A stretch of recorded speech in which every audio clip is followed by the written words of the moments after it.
Finally हमने 6 महीने में लोगों को अपनी फुदू सी लव स्टोरी सुनाई दी। तो फजलू, क्या लोग आगे भी हमारी फुदू सी लव स्टोरी सुनेंगे? हाँ, क्यों नहीं। लोग तो वेले हैं और उनके पास कोई काम नहीं। जब तक हम ऐसी अनरियलिस्टिक फुदू लव स्टोरीज बनाते रहेंगे लोग जरूर देखेंगे। और मैंने तो सीजन 2 भी अनाउंस कर दिया है। So cool, Fazlu. बस मेरी ये दुआ है ये अवाम इसी तरह वेली रहे, इन्हें कोई काम ना मिले। यस, पैसा ही पैसा होगा। हेलो गाइस, जैसा कि आप लोग को अंदाज़ा हो गया होगा, इस वीडियो में मैं आपको बताऊंगा कि कैसे हमारी एंटरटेनमेंट इंडस्ट्री यहाँ से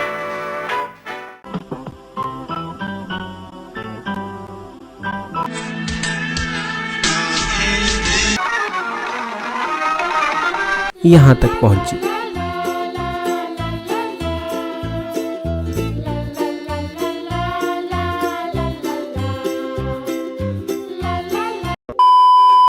पाकिस्तान के वजूद में आने के पीछे एक बड़ी वजह यह भी थी कि हमारी सकाफ़त, तहज़ीब और कल्चर सबसे मुख्तलिफ था।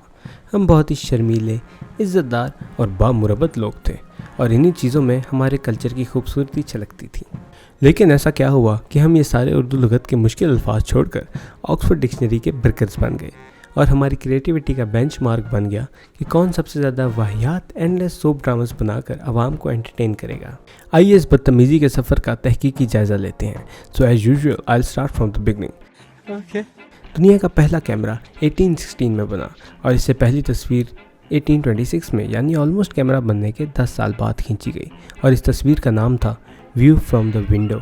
और ये कहना बिल्कुल गलत नहीं होगा कि इस इन्वेंशन से सबसे ज़्यादा फ़ायदा हुआ दुनिया की एंटरटेनमेंट इंडस्ट्री को, क्योंकि इसके बाद मोशन पिक्चर्स आई। मतलब आप काफ़ी सारी तस्वीरों को जब एक रील में एक सीक्वेंस के साथ प्ले करें तो आप उसको एक वीडियो की सूरत में देख सकते हैं। और इस तरह एक ट्रेडिशनल थिएटर सिनेमा में बदल गया और लोगों को सिनेमा के जादू ने पूरी तरह से इन्फ्लुएंस करना स्टार्ट कर दिया। लोग इंतज़ार करते कि कब कोई नई मूवी रिलीज़ हो और वो उसको देखने जाए। ना सिर्फ ये बल्कि सिनेमा और सेलिब्रिटीज़ ट्रेंड सेटर बन गए। जैसे जैसे टेक्नोलॉजी एडवांस होती गई वैसे ही नए तरीके आते गए लोगों को एंटरटेन करने के लिए। और आज 2024 में हमारी ज़िंदगी में हर जगह स्क्रीन्स ही स्क्रीन्स हैं। घर में टीवी, पर्सनल स्पेस में मोबाइल और ऑफिस या स्कूल्स में कंप्यूटर्स वगैरह। एंड ऑफ कोर्स इन सारी चीज़ों ने हमारी थिंकिंग को कंट्रोल किया हुआ है। हम क्या देखते हैं, क्या पसंद करते हैं, क्या खाते हैं, क्या पहनते हैं, इनडायरेक्टली ये सारी चीज़ें कंटेंट क्रिएटर्स कंट्रोल करते हैं। और इन कंटेंट क्रिएटर्स को बड़ी बड़ी इंडस्ट्रीज़ पैसा देती हैं कि वो ऐसा कंटेंट बनाएं जिससे इन्फ्लुएंस होकर हम उन इंडस्ट्रीज़ के प्रोडक्ट खरीदें। और जैसे जैसे वक्त गुजरता जा रहा है हमारी अपनी थिंकिंग और ब्लर होती जा रही है। हम अपने कल्चर और अपनी वैल्यूज़ को भूलकर वेस्ट के कल्चर और उनकी वैल्यूज़ से इतना ज़्यादा इन्फ्लुएंस हो चुके हैं that we don't actually know कि हम करना क्या चाहते हैं और देखना क्या चाहते हैं। बट इन सारी चीज़ों में एक बात तो बहुत क्लियर है कि जितना कंटेंट नेगेटिव होगा उतना जल्दी वायरल होगा। फॉर एग्जांपल, गालियाँ दो अपनी वीडियोस में ताकि लोगों को फ़नी लगे, या ऑब्सीन वीडियोस बनाओ ताकि आप जल्दी फेमस हो जाओ, या ओवरऑल वल्गैरिटी को प्रमोट करो ताकि आपको ज़्यादा व्यूज़ मिले। सिंपल। जब तुम अपने मुंह में चांदी का चम्मच डाले अपने आईवी लीग स्कूल में क्यों से बहुत फ्लर्ट करी थी ना, तो मैं यहाँ अपने से 20 साल बड़े आदमी को 1 महीने तक दिन में 2 दफा कहीं जाकर उसने मुझे सालों में रखा। वक्त गुजरता गया और हर किस्म के फिर कहीं जाकर रिसेप्शनिस्ट बनी। you naughty, you teasing me, you naughty. All the main stream media जैसे कि पाकिस्तानी ड्रामास अभी तक खुलकर वल्गैरिटी नहीं दिखा सकते, तो वो वही पुरानी घिसी पिटी लव स्टोरीज और सास बहू के झगड़ों को घसीटते जा रहे हैं। बट आई थिंक ये काम उन्हें ज़्यादा देर तक नहीं करना पड़ेगा, क्योंकि सून हमारे लिए वल्गैरिटी इतनी नॉर्मलाइज हो जाएगी कि इवेंचुअली हमें अपने ड्रामास में ये सब दिखाना ज़रूरी हो जाएगा।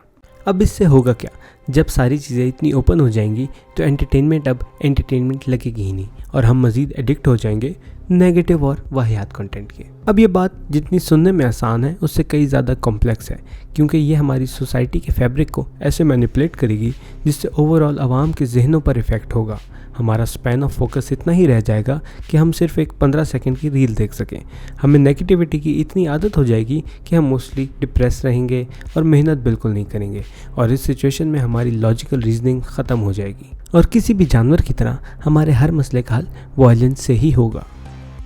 वैसे तो हमारे हर ड्रामे में एक लव स्टोरी का एंगल ज़बरदस्ती घुसेड़ा होता है, बट क्या हम इतने लविंग लोग हैं जो हंसी खुशी साथ साथ मोहब्बत से रहते हैं? I don't think so.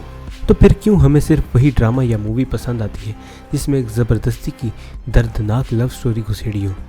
हम स्टोरीज को लेके वेस्ट को क्यों नहीं फॉलो करते, सिर्फ फहाशी में ही क्यों उनको आइडियलाइज करते हैं। मतलब why can't we make content like Breaking Bad, Good Doctor या anything relating to a common man, जिसमें ना ज़्यादा बजट की ज़रूरत होती है, ना ही कोई बहुत हाई फाई टेक्नोलॉजी, लेकिन हाँ एक क्रिएटिव माइंड ज़रूर चाहिए होता है। ऑल्दो पास्ट में हमने अच्छा कंटेंट भी बनाया है, लेकिन उसकी quantity over this shit is very less, और पता नहीं क्यों हम अच्छा कंटेंट बनाते बनाते फिर उन्हीं लव स्टोरीज में जाके फंस जाते हैं।